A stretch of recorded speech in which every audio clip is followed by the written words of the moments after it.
Thank you, Alan. It's great to be here. And what I'd like to do to kind of set the atmospherics for this Cloudburst event is to invoke two dear friends of mine, along with the Queen of Soul, Aretha Franklin, because we are here as the result of a culmination of many, many chains.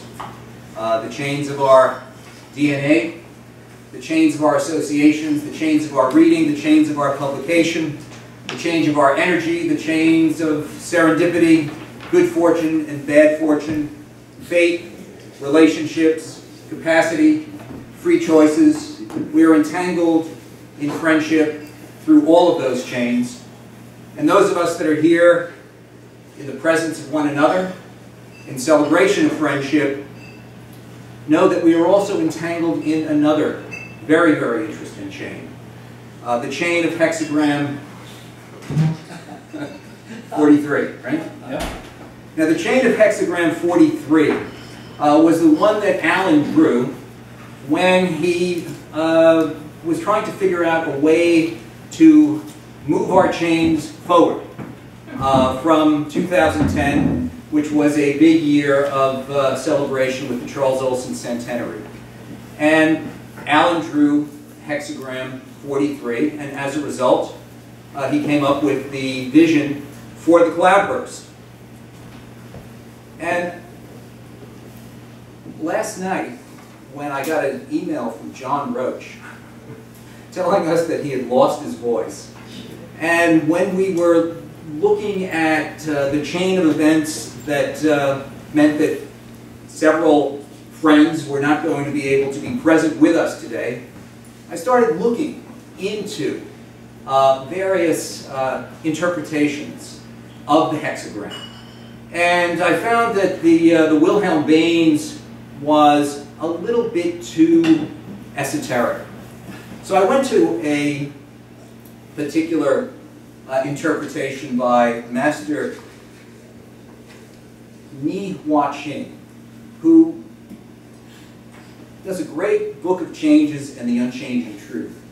And I happened to get the book when I was in Gloucester once, and there's a long interpretation, and then it finally boils down to some special, specific guidance, the news we can use. And I read it last night, and I thought, wow, gee, I'm going to be driving in the country with Steve Barabin, trying to find this country place, and it's telling us, travel, one will become lost. Oh, shit. Disease, danger.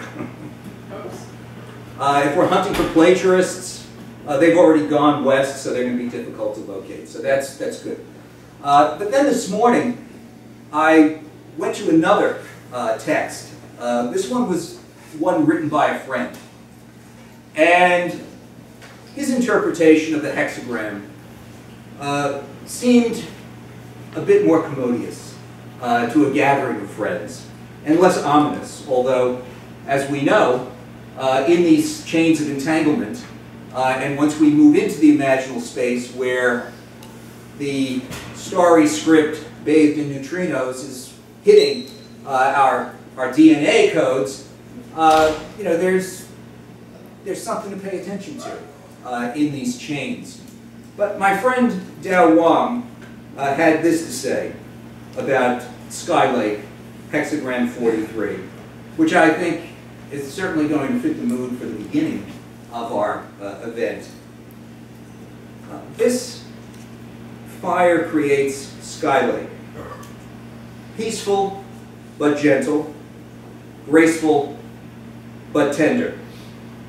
The 43rd hexagram describes the lifelong journey with no instant pleasure or quick gain, no momentary relief or short release.